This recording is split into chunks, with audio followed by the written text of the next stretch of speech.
अधिक विस्तार न देकर मंगल भावना की कुछ पंक्तियों के साथ मैं विराम लूंगा। मंगल मंगल होए जगत में सब मंगलमय होए, इस धरती के हर प्राणी का मन मंगलमय हो।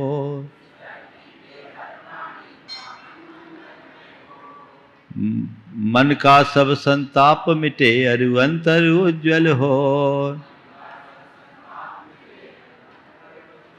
राग देश अरु मोह मिट जाए आत्म निर्मल हो। प्रभु का मंगल गान करे सब पापों का क्षय हो,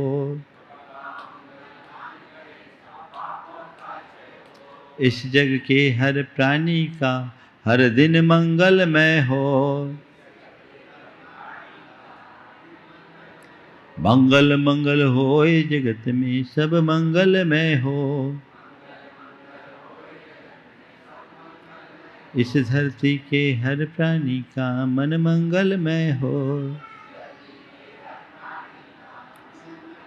मंगलमय हो प्रातः हमारा रात सुमंगल हो, जीवन के हर पल हर क्षण की बात सुमंगल हो। घर घर में मंगल छा जाए जन जन मंगल हो, इस धरती का कन कन पावन ओ मंगलमय हो। मंगल मंगल होए जगत में सब मंगलमय हो, इस धरती के हर प्राणी का मन मंगलमय हो। जय बोलो परम पूज्य आचार्य गुरुवर श्री विद्यासागर जी महाराज। जय बोलो देवादिदेव 1008 श्री भगवान महावीर स्वामी की जय हो। अहिंसा परमो धर्म की जय हो। परम पूज्य आचार्य गुरुवर श्री विद्यासागर जी महाराज की जय हो। बोले परम पूज्य गुणायतन प्रणेता मुनिवर्षी प्रमाण सागर जी महाराज की। जीवन जीते हैं और जीवन में कई प्रकार की घटनाएं घटती हैं। जीवन में घटित घटनाओं के मध्य सभी की अलग अलग प्रतिक्रियाएं होती है। कुछ लोग होते हैं जो घटनाओं के मात्र साक्षी होते हैं, कुछ लोग होते हैं जो घटनाओं के साथ जीते हैं, और कुछ लोग होते हैं जो घटनाओं में बह जाते हैं। ये तीन अलग अलग स्थितियां हैं और तीनों के अलग अलग परिणाम भी। अगर घटनाएं घटे, चाहे वो अच्छी हो या बुरी, और हम उसे तटस्थ भाव से देख ले, तो उन घटनाओं का हमारे चित्त और चेतना पर कोई भी प्रभाव नहीं पड़ता। जीवन में बहुत सारी घटनाएं ऐसी है जिनसे हम बिल्कुल नहीं जुड़ते हैं, वो घट के रह जाती है, हमें कुछ फर्क नहीं पड़ता। दूसरा है कुछ घटनाएं ऐसे जिनके साथ हम जीते हैं, और जितने पल तक हम जीते हैं उतनी देर तक उसका असर हम पर होता है, वो हमें प्रभावित करती है, और उसके अनुरूप हमारे जीवन में आवेग और उद्वेग भी उत्पन्न होता रहता है। हम तदनुरूप अपना जीवन जीते हैं। ये हमारे चेतना का दूसरा स्तर है जो हमें कुछ पल के लिए असहज करता है। लेकिन कुछ लोग हैं जो घटनाओं से इस तरह प्रभावित हो जाते हैं कि घटना के बहाव में बह जाते हैं। घटना घट जाने के बाद भी उसकी स्मृतियां हृदय में बैठी रहती है, और जो जीवन भर चित्त को उद्वेलित करते रहती है। आज से 20 बरस पहले कुछ घटा और उसकी स्मृति आज भी हमारे हृदय में अंकित है, और जब वो उभरती है हमें असहज बना देती है, अंदर से उद्वेलित और उद्विग्न कर देती है, और वो हमारे मन को अशांत करती है। ये तीन तरह की स्थितियां हैं। जो घटनाओं के साक्षी बनते हैं उनके जीवन में हर पल आनंद होता है। जो घटनाओं के साथ जीते हैं उनमें कुछ काल के लिए कुछ खटपट होता है, लेकिन जो घटनाओं में बह जाते हैं उनका जीवन कभी संभल नहीं पाता। वो अपने जीवन में हमेशा दुख ही भोगते हैं। निर्जरा, कर्म की निर्जरा। मैंने आपको निर्जरा का अनुभव कराया। बंध का अनुभव कराया। आज मैं वो कला बताने जा रहा हूँ कि आप अपने जीवन में हर पल निर्जरा का आनंद कैसे ले। अगर चित्त में रंचमात्र आकुलता आ रही है तो समझ लेना मैं बंध कर रहा हूँ, और निराकुलता है तो समझ लेना निर्जरा है। तो मैं आकुलता से निराकुलता की ओर कैसे बढ़ूं? कि तप के द्वारा जो निर्जरा की जाती है वही सार्थक होती है, और तप के द्वारा की गई निर्जरा केवल व्रतों से संयुक्त व्यक्ति करते हैं। जिनके जीवन में व्रत है वो तप करता है। अगर मनुष्य अपने अंदर की इच्छा आसक्ति को निरुद्ध कर लेता है और उसे निरुद्ध करने के लिए संकल्पित हो जाता है तो उसे हर पल निर्जरा का अवसर मिलता है। एक ज्ञानी और अज्ञानी में यही अंतर है। ज्ञानी घटित घटनाओं का साक्षी बनता है तो वो केवल निर्जरा करता है, और अज्ञानी घटनाओं के प्रवाह में बह जाता है तो उसको निरंतर बंद होता है। घटित घटनाओं का साक्षी बनो, निर्जरा करो। आचार्य कुंद कहते हैं, आज जो गाथा आप सबके बीच में लेकर आया हूं, उभोज मिंदये ही दब्बान मचेदनान मिदरानम जम कुणदिसम डिठी तम सब्बम निज्जर निमित्तम। एक सम्यक दृष्टि चेतन अचेतन किसी भी द्रव्य का उपभोग करता अपनी इंद्रियों से, तो उसका इंद्रियों का उपभोग भी निर्जरा का निमित्त बनता है। ये बात बहुत आसानी से हजम नहीं होगी। हमने तो सुना है कि भोग बंध का कारण है, और आप यहां आज फरमा रहे हो कि सम्यक दृष्टि जो भी भोग करता है उसका वह भोग निर्जरा का निमित्त बनता है। हाँ, बनता है, बन सकता है, अगर तुम भी उसमें दक्ष हो जाओ तो। यदि तुम्हारे अंदर इस आसक्ति नहीं है, इच्छा नहीं, स्पृहा नहीं, तो बंध नहीं। तुम्हारी आसक्ति तुम्हें बंध कराती है। जो तुम्हें आकुल करे, जो तुम्हें व्याकुल करे, वह बंध का कारण है। तटस्थ भाव से चीजों को जानो और देखो। मेरे कानों में कोई स्वर लहरी आ रही है, कर्ण का विषय वो बनेगी। कानों तक आवाज आई और गई, मेरा ध्यान उधर खिंच गया और उस आवाज से मैं प्रभावित हो गया, तो मुझे बंद हो रहा है। और कानों में आने वाली आवाज को सुनकर मैंने अनसुना कर दिया तो मेरी निर्जरा हुई। मेरे आंखों के सामने कोई बहुत सुंदर रूपवान व्यक्ति या कोई सुंदर दृश्य है, आंखों का विषय बना, देखा और देखकर रह गया। मेरे मन में उसके प्रति कोई इष्टानिष्ट संकल्प विकल्प नहीं आया, तो मुझे कोई बंध नहीं हुआ, निर्जरा हो गई। लेकिन मैं सामने वाले के रूप पर आकृष्ट होकर मुग्ध हो गया, तो मैं उससे प्रभावित हो गया, बंद हो गया। पांचों इंद्रियों के जो भी विषय हैं, वो विषय इंद्री के विषय बने, और हम उसमें अपने मन को न जोड़ें तो वो इंद्री जय है, निर्जरा का कारण है। और इंद्री के विषयों में जब हमारा मन जुड़ता है तो उसमें इष्टानिष्ट संकल्प विकल्प होता है, और मन का यह इष्टानिष्ट संकल्प विकल्प हमें बंधन में डालता है। जो महान योगी होते हैं, जो वीतरागी मुनि होते हैं, जो आत्म ध्यान में निमग्न होते हैं, उनके हृदय में कोई भी इष्टानिष्ट संकल्प विकल्प नहीं होता। वे आत्मदृष्टा होते हैं। उनके लिए गुरुदेव ने लिखा है, ना भूत की स्मृति न अनागत की अपेक्षा, भोगोपभोग मिलने पर भी उपेक्षा। ना भूत की स्मृति न अनागत की अपेक्षा, भोगोपभोग मिलने पर भी उपेक्षा। ज्ञानी जिन्हें विषय तो विष दिखते हैं, बैराग पाठ उनसे हम सीखते हैं, जिनके हृदय में ना अतीत की स्मृति है, ना अनागत की अपेक्षा है। भोग सामने आने के बाद भी जिनके हृदय में उसके प्रति आकर्षण नहीं, उपेक्षा है,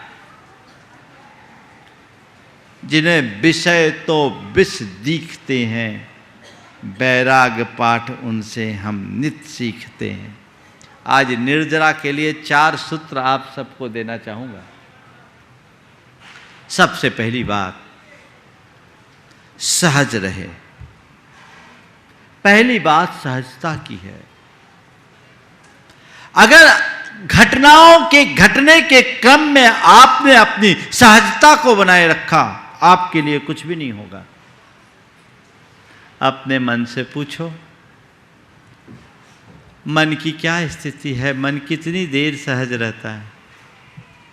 पाएंगे पल पल में असहज हो जाता है, छोटे छोटे निमित्तों से असहज हो जाता है, छोटी छोटी बातें हमारे मन को चंचल बना देती है। संत कहते हैं, अगर तुमने तत्व की सही समझ पाई है तो तुम्हारे हृदय में सहजता होनी ही चाहिए। सहज रहो, जो है उसको होने दो, जानो और देखो, यही तो हमारा काम है। साक्षी भाव अपने अंदर में रखो, तटस्थ बने रहो, उसमें डूबो मत। तटस्थ होने का मतलब क्या होता है जानते?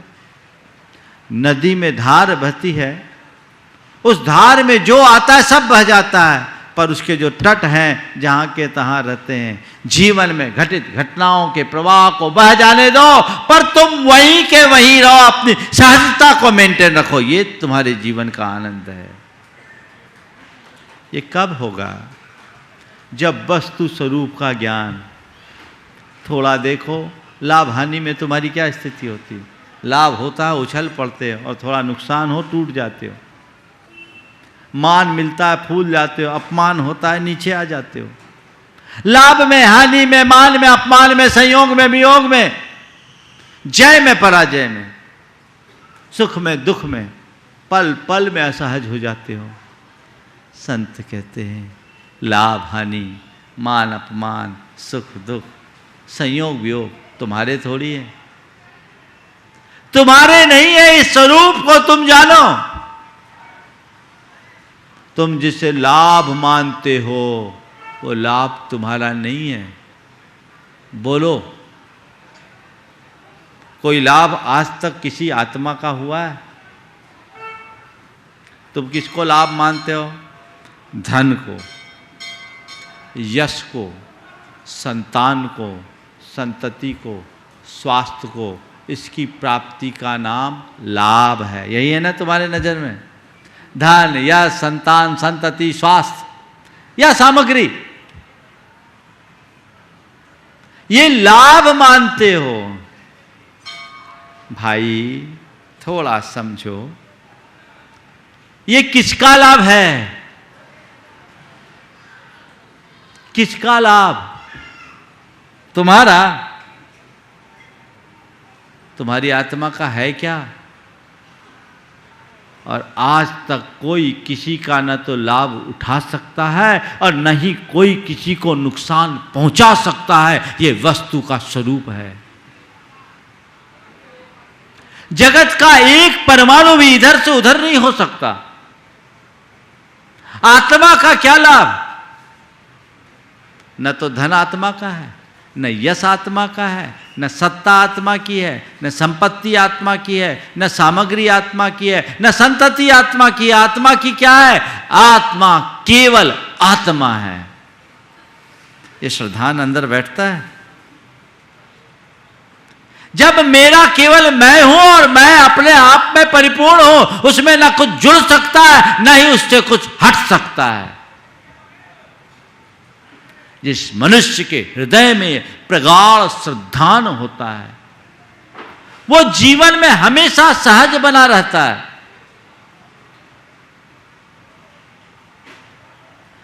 मेरा कुछ भी नहीं है, एक परमाणु भी मेरा नहीं है। अहमी को खल शुद्धो दंसन नान मय्यो सदा रूबी नव्याथी मध्य किंच भी अन्नम परमाणु मित्तम पी। मेरे अलावा मेरा एक परमाणु भी मेरा नहीं है।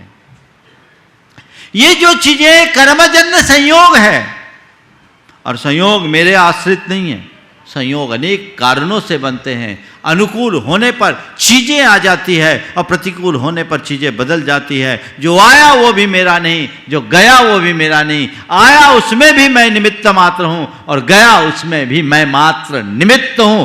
ये समझ जिस मनुष्य के हृदय में बैठ जाती है वो कभी विचलित नहीं हो सकता। वस्तु के स्वरूप का विचार करने से ही मन को शांति मिलती है। मैंने कमाया या मैंने गमाया, मैंने पाया मैंने खोया, ये जो विकल्प है यही तुम्हारे स्ट्रेस का मूल कारण है। न तो मैं कुछ कमा सकता हूं, न मैं कुछ गमा सकता हूं, न एक परमाणु भी मैं जोड़ सकता हूं, और न ही मेरी आत्मा का एक प्रदेश भी इधर से उधर हो सकता है। ये अकाट सत्य है।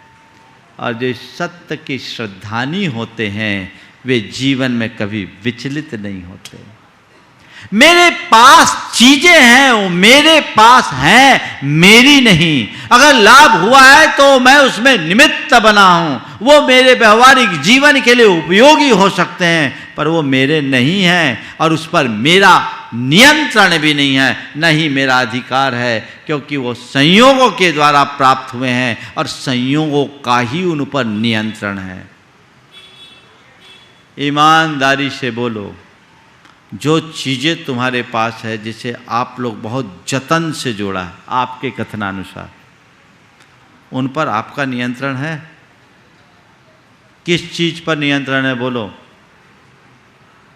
तुम्हारे शरीर पर तुम्हारा नियंत्रण है? तुम अपने शरीर को कितना भी मेंटेन करने की कोशिश करो, हर कोई अपने शरीर को मेंटेन करने में लगे रहते हैं, हर पल उसे अप टू डेट रखने की कोशिश करते हैं, पर काल सबको आउट ऑफ डेट करता है कि नहीं बोलो? करता है। फिर शरीर पर तुम्हारा कहाँ नियंत्रण है? तुम्हारी संपत्ति है, उस संपत्ति पर तुम्हारा अपना अधिकार है, नियंत्रण है कि तुम जैसे चाहो वैसे मेंटेन करने के लिए अधिकृत हो, स्वतंत्र हो। हाँ महाराज, हम तो मन माफी की खर्च करते हैं और मन माफी की कमाते हैं। कोई दावा से कह सकता है? नहीं। संयोग जब तक अनुकूल है तब तक सब कुछ तुम्हारे साथ है, और जिस पल संयोग बदलते हैं सब चला जाता है। एक पल में राजा को रंक और रंक को राजा बनते देर नहीं लगती। ये तो समय का खेल है, कब कौन चढ़ जाए कब कौन उतर जाए क्या पता, कब करोड़पति रोडपति बन जाए और रोडपति करोड़पति बन जाए, भिखारी शहंशाह बन जाए और शहंशाह भिखारी बन जाए, कोई पता नहीं। शिखर पर बैठा व्यक्ति कब सतह पर आ जाए और सतह पर रहने वाला कौन शिखर पर चढ़ जाए। अर्श से फर्श और फर्श से अर्श पर जाने का कोई ठिकाना नहीं। ये दुनिया है, न जाने कब किसकी लुटिया डूब जाए और कब किसकी लॉटरी खुल जाए, कौन जानता है इसे? इस सच्चाई को जो समझता है वो जीवन में कभी विचलित नहीं हो पाता है। मैं आपको एक कहना चाहूंगा, जीवन में घटने वाले शुभ अशुभ संयोगों में सहज बने रहने का मार्ग अपनाइए। आज दो प्रसंग सुनाता हूं, कैसे अपने जीवन को सहज बनाया जा सकता है। गणेश प्रसाद जी वर्णी की माता चिरौंजाबाई, धर्म माता, सोना गिरजी में पंचकल्याणक विधान कर रही थी। अचानक उन्हें सूचना मिली, बाजू में उनका घर झांसी के पास बरुआ सागर घर था, बरुआ सागर में उनके घर में चोरी हो गई और चोरों ने पूरा घर खोद डाला। उनके घर में चोरी हो गई और चोरों ने पूरा घर खोद डाला। दरोगा ने बुलाया है ताकि आपके बयान के आधार पर जांच परख की जा सके कितना माल गया। बर्नी जी भी उस समय उनके साथ थे। एक पल को सब सकते में रह गए पर चिरोंजा बाई बड़ी तत्वज्ञ महिला थी, वो एकदम सहज बनी रही। उन्होंने कहा जो जाना था सो चला गया, जो मेरा है सो जाएगा नहीं, और जो गया सो मेरा है नहीं। मैंने ये तय कर लिया, ध्यान से सुनना, मैंने आज ये तय कर लिया है कि चोरी के बाद जो धन मेरे घर में बचा होगा वही मेरे परिज्ञा परिमाण की सीमा है। चोरी के बाद जो धन मेरे घर में बचा है वही मेरे परिज्ञा परिमाण की सीमा है। और अब मैं 2 दिन और रुकूंगी ताकि मेरा रहा सहा मोह भी चला जाए।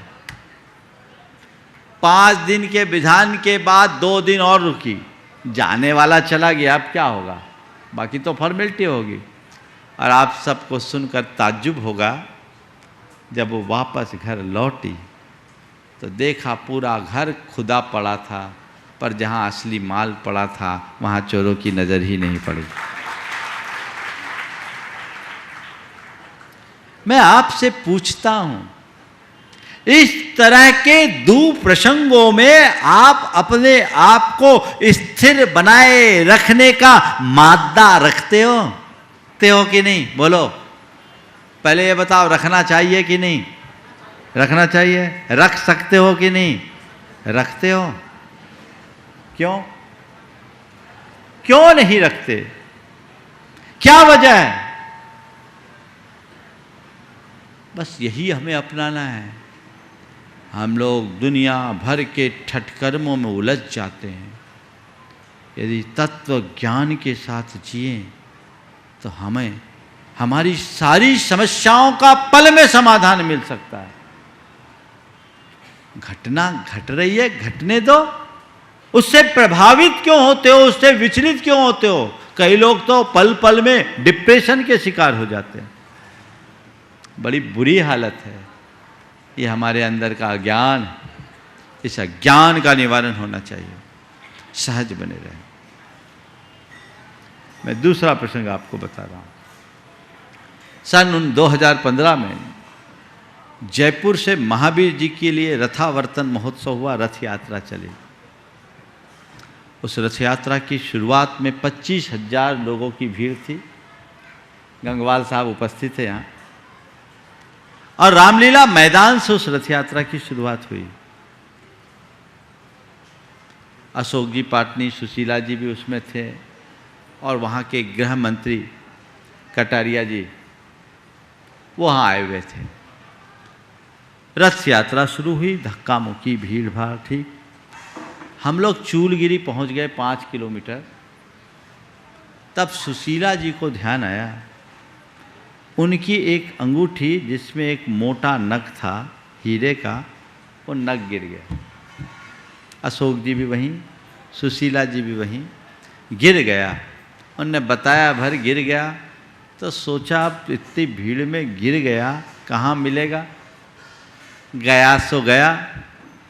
अशोक जी ने कहा कि अपनी मेहनत की कमाई है, आना होगा तो मिल जाएगा और जाएगा तो जाएगा, अपन तो रथ यात्रा में पूरा चले। उसके बाद 2 घंटे तक रथ यात्रा और चली। हम लोग अपने मुकाम पर पहुँचे। दोनों के चेहरे पर कोई शिकन नहीं। मैं मानता हूँ वैल्यू से महत्व नहीं है। महिलाओं को और चीज़ें चले जाए तकलीफ़ नहीं होती, ज्वेलरी चले जाए तो बड़ी तकलीफ़ होती, और वो भी अगर पहनी भी तो उसे असहज बना देती। वो बिल्कुल सहज बनी रही। और देखो सीओ निखार वालों की जो दुकान है वहाँ चौराहे में, वो धूल में पड़ी हुई मिल गई 2 घंटे बाद। ढूंढा, धूल में पड़ी हुई मिल भी गई। अब लोग कितने परेशान हो जाते हैं। चीजें जाती है, ये हमारा दुर्योग है, हर पर हम चैन खोते हैं, ये हमारा अज्ञान है। योग पर मेरा नियंत्रण नहीं है, पर मेरे मन पर तो मेरा नियंत्रण होना चाहिए। बस उसे अपनाओ। सहज रहने की वृत्ति, लाभ हानि में सहज बनिए। कमाया है तो भी मेरा नहीं, गंवाया है तो भी मेरा नहीं। लेकिन लोग बहुत जल्दी असहज हो जाते हैं। लाभ तो फिर भी लोगों को अच्छा लगता है, हानि तो कोई झेल ही नहीं पाते है। लेकिन जो तटस्थ व्यक्ति होता है उसको लाभ में भी हर्ष नहीं और हानि में विषाद नहीं। समभाव अपने अंदर सहज होना चाहिए। कितना भी कमाओ बौराओ मत, और अगर नुकसान हो जाए तो बौखलाओ मत। बौराना और बौखलाना दोनों असहजता है। मेरे संपर्क में एक सज्जन जिनकी एक प्रॉपर्टी थी जिसे वो बेचना चाह रहे थे और 2-3 साल से बिक नहीं रही थी। ठीक है, बेटा परेशान था बेचने को लेकर।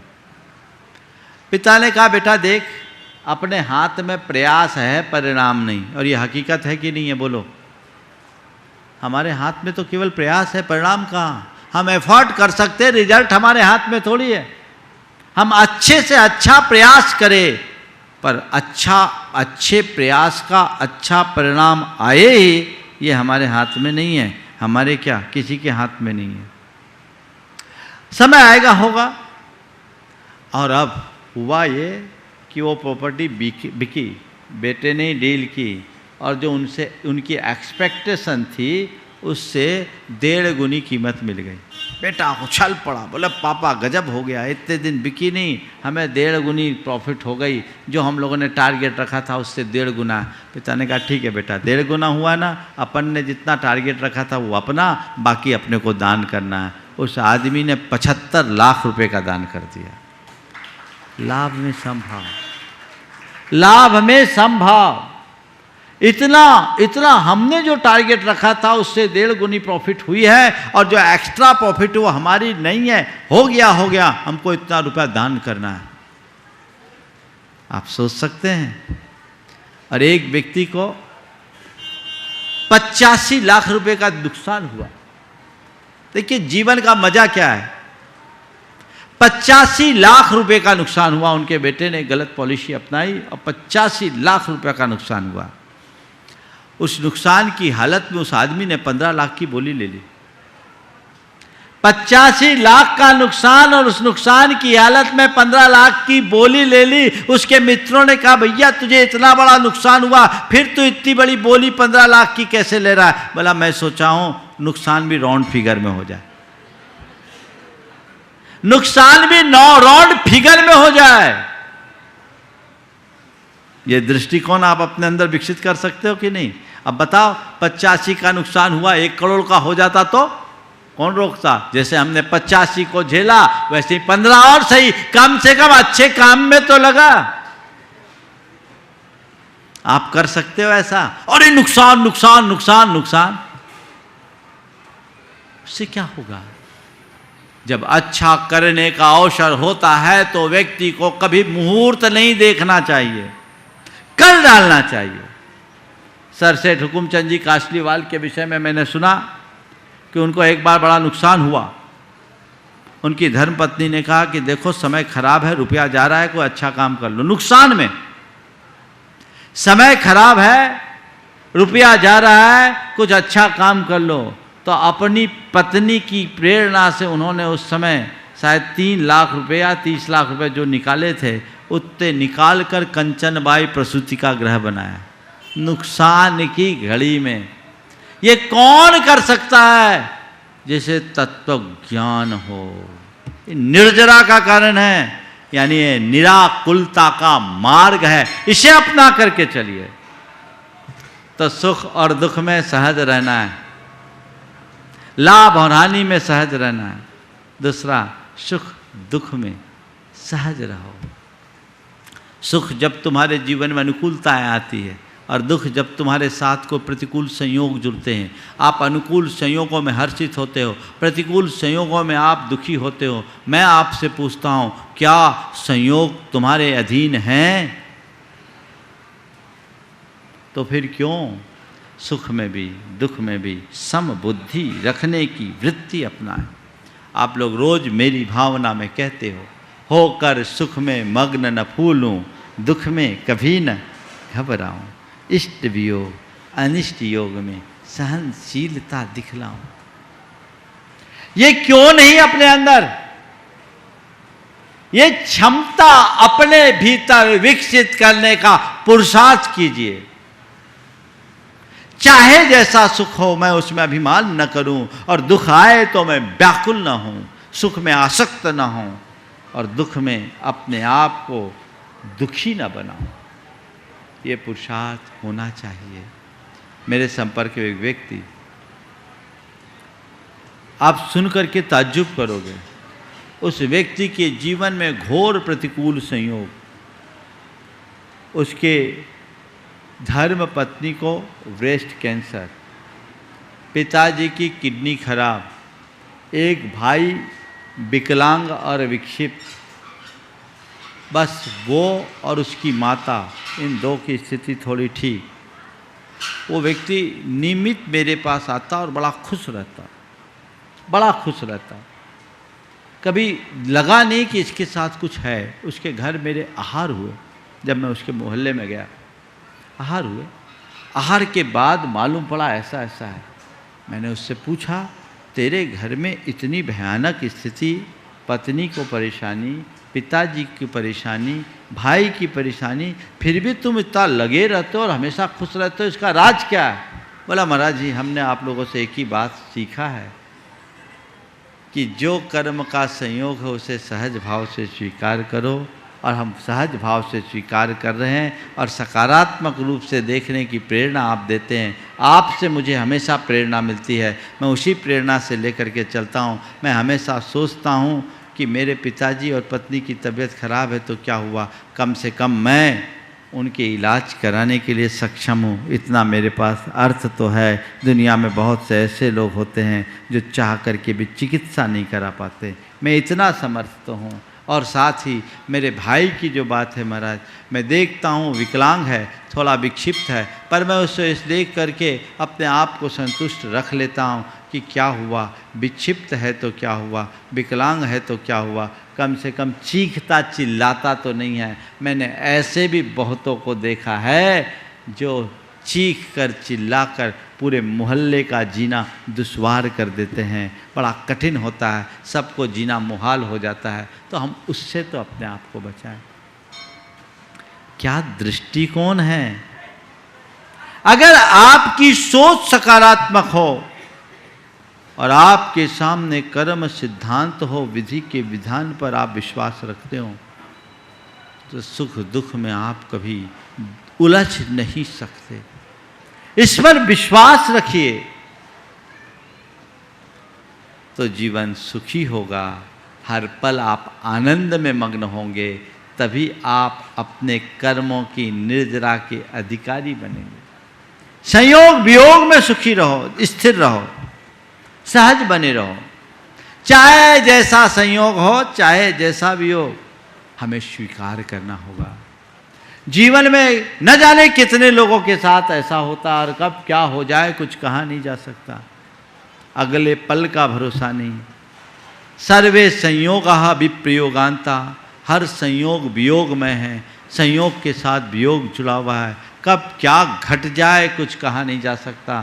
तो हमें वियोग को हम टाल नहीं सकते, पर वियोग से विचलित होने से तो हम बच सकते हैं, क्योंकि मेरे हाथ में नहीं है।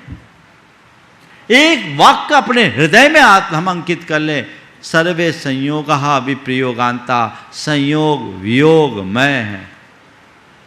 चित्त बोझिल नहीं होगा, आप उसे सहजता से स्वीकारने में समर्थ हो जाओगे।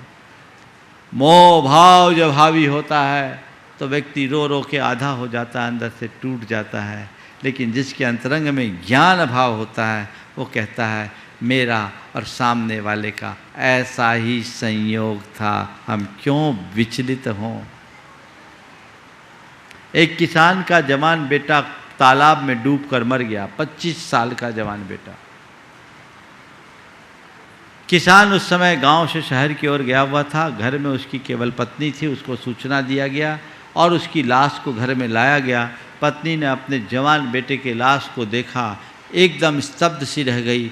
स्थिर मुद्रा में उसने आकाश की ओर देखा, मुख से कुछ बुदबुदाया और बेटे को घर के आंगन में ही लिटाकर एक चादर उड़ा दिया और दरवाजे पर अपने पति के आगमन की प्रतीक्षा में बैठ गई। 3 घंटे बाद पति लौटा। पति अंदर प्रवेश करे उससे पूर्व उसने कहा कि भीतर जाने से पहले एक सवाल का जवाब दो। बोले क्या? बोले किसी ने हमें कोई धरोहर दी और वो वापस मांगने आए तो हमें क्या करना चाहिए? बोले सहर्ष लौटा देना चाहिए।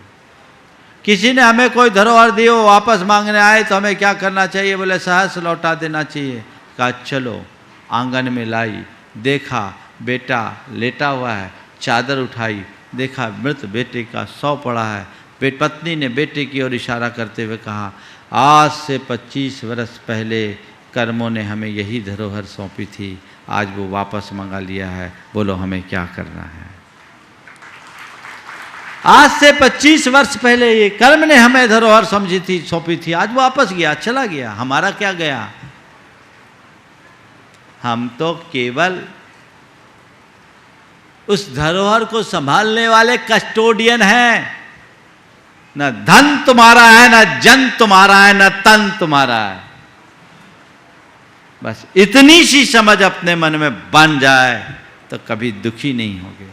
तो लाभ में, हानि में, संयोग में, वियोग में, सुख में, दुख में और मान में, अपमान में जो समता रखने की क्षमता रखते हैं वे ही अपने जीवन का आनंद ले पाते हैं। और यही निर्जरा का मंत्र है। तुम्हारे लिए कोई कुछ भी बोल दे, मान करे तो प्रभावित ना हो, अपमानित करे तो प्रभावित ना हो, तारीफ करे तो प्रभावित ना हो, टिप्पणी करे तो प्रभावित ना हो। अपने आप को तटस्थ बनाए रखो, आपको निर्जरा होगी। देखिए मैं आपको निर्जरा का एक रास्ता बताता हूँ। आपको कोई अपशब्द कहे, आप विचलित होंगे? होंगे क्यों? आपने उस अपशब्द को पकड़ लिया और आपने आप जो नहीं है वो मान लिया, इसलिए चीज़ों को पकड़ लिया, है बंद हो गया। और आपसे किसी ने कुछ अपशब्द कहा और आपने उसे इग्नोर कर दिया, सुना नहीं, अनसुना कर रहा, इससे क्या हुआ? आप तटस्थ बने रहें, आपके मन में क्षोभ नहीं आया, यानी निर्जरा हो गए। सीधा सीधा गणित। घटनाओं से प्रभावित होने वाले बंद करते हैं और घटनाओं से तटस्थ बने रहने वाले मुक्त होते हैं। हमें मुक्ति चाहिए तो जीवन में घटित घटनाओं के प्रति तटस्थ बने रहने का भाव जगाइए। समय आप सबका हो गया है, यहीं पर विराम। बोलिए परम पूज्य आचार्य गुरुवर श्री विद्यासागर जी।